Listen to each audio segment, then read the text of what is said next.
Perkenalkan, nama saya Luis Fernando Poluan dengan NPM 2022-4350-2358. Mahasiswa program studi Teknik Informatika dari Fakultas Teknik dan Ilmu Komputer.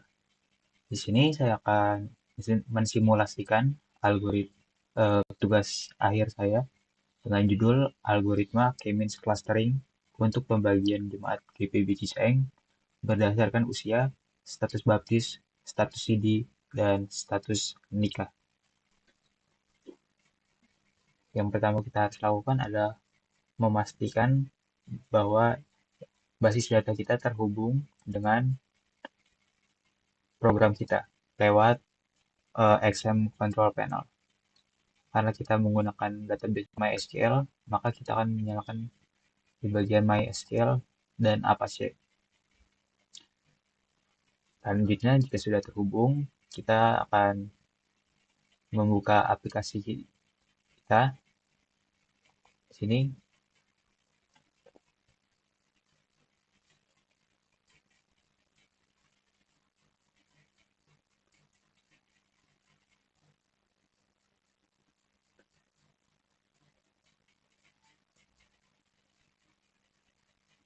ya, yang pertama ada tampilan login.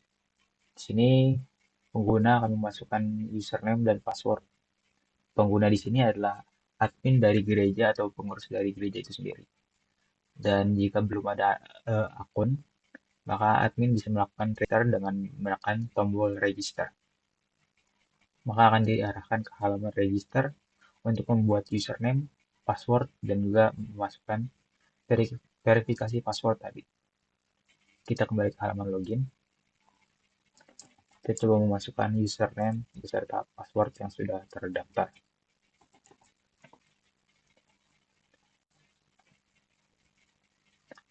Jika login berhasil, akan terdapat pemberitahuan.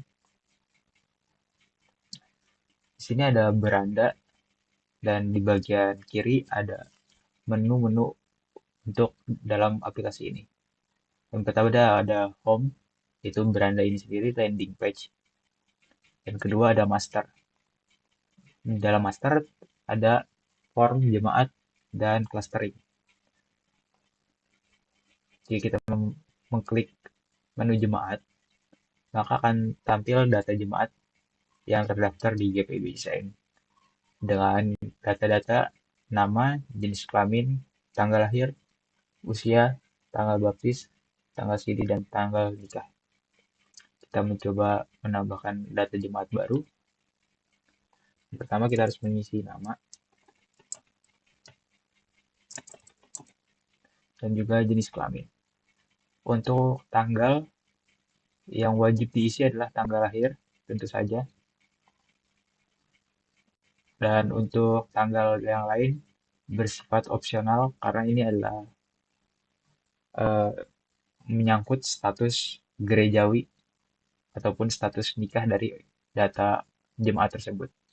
Jika sudah, kita bisa klik simpan. Kembali lagi ke menu jemaat. Ini ada bagian pencarian untuk mencari jemaat.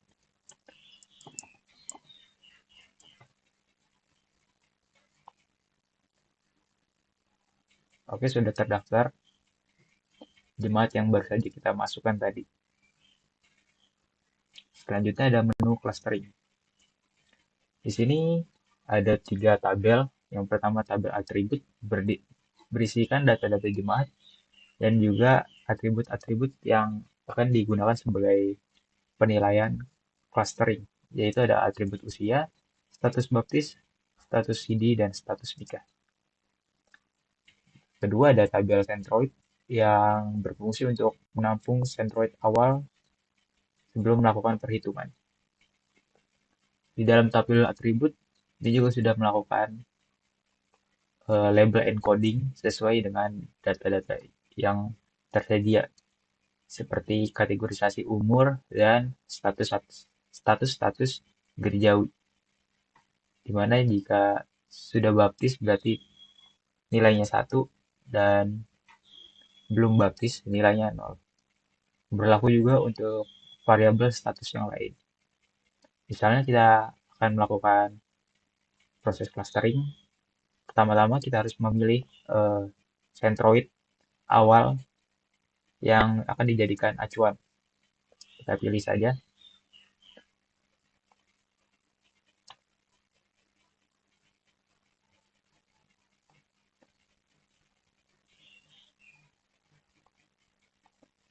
Maksimal 3 centroid karena kita akan membagi menjadi 3 kelompok.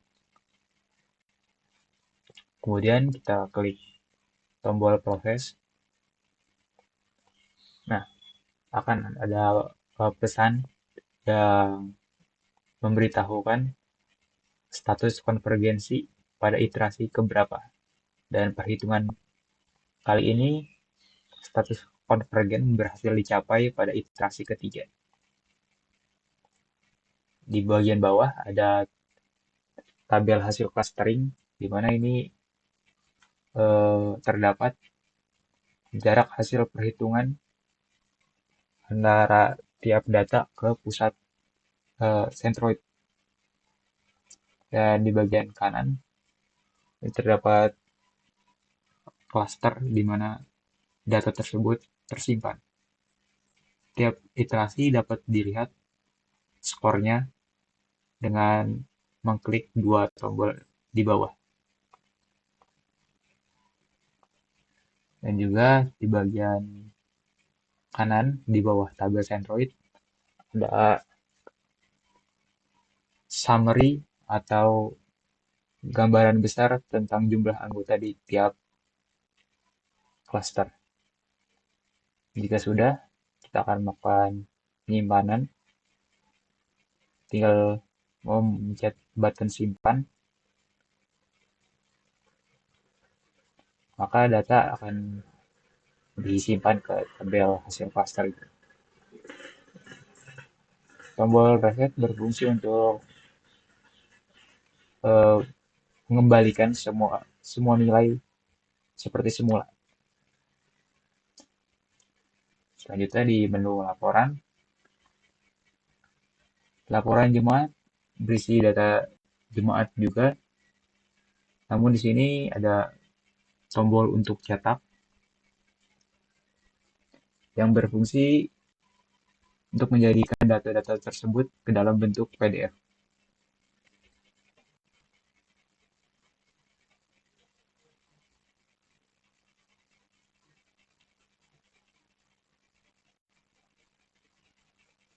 Seperti ini tampilan untuk bentuk PDF dari tiap data jemaat.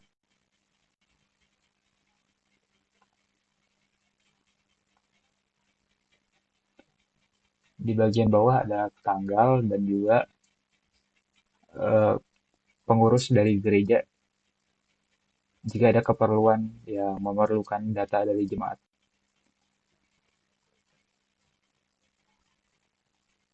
Ini bisa disimpan sebagai PDF dengan cara mengklik print,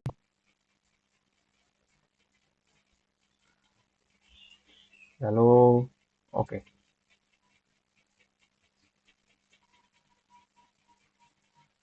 Sini kita mencoba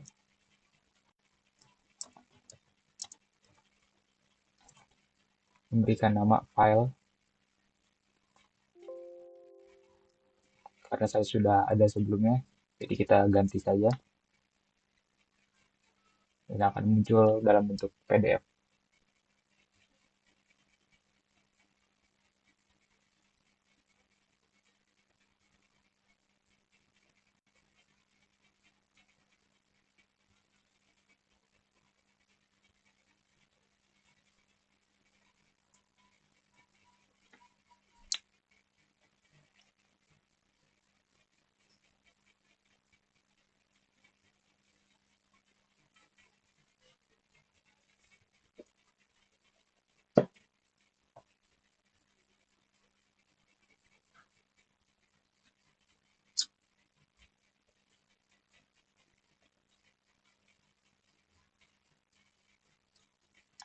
Yes, proses penyimpanan sudah selesai. Selanjutnya kita ke menu laporan clustering.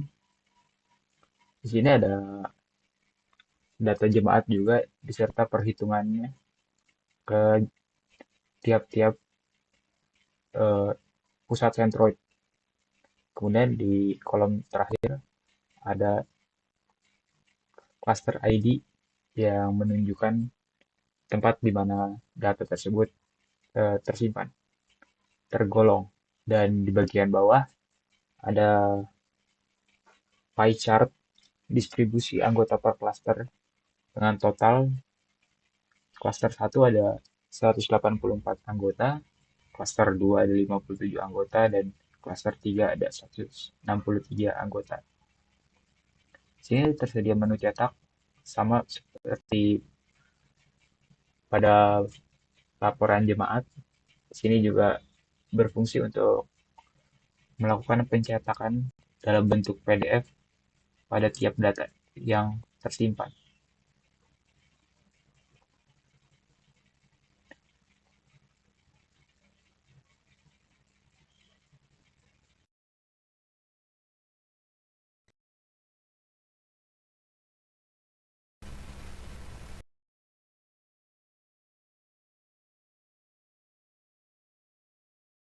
Sekian simulasi program tugas akhir saya.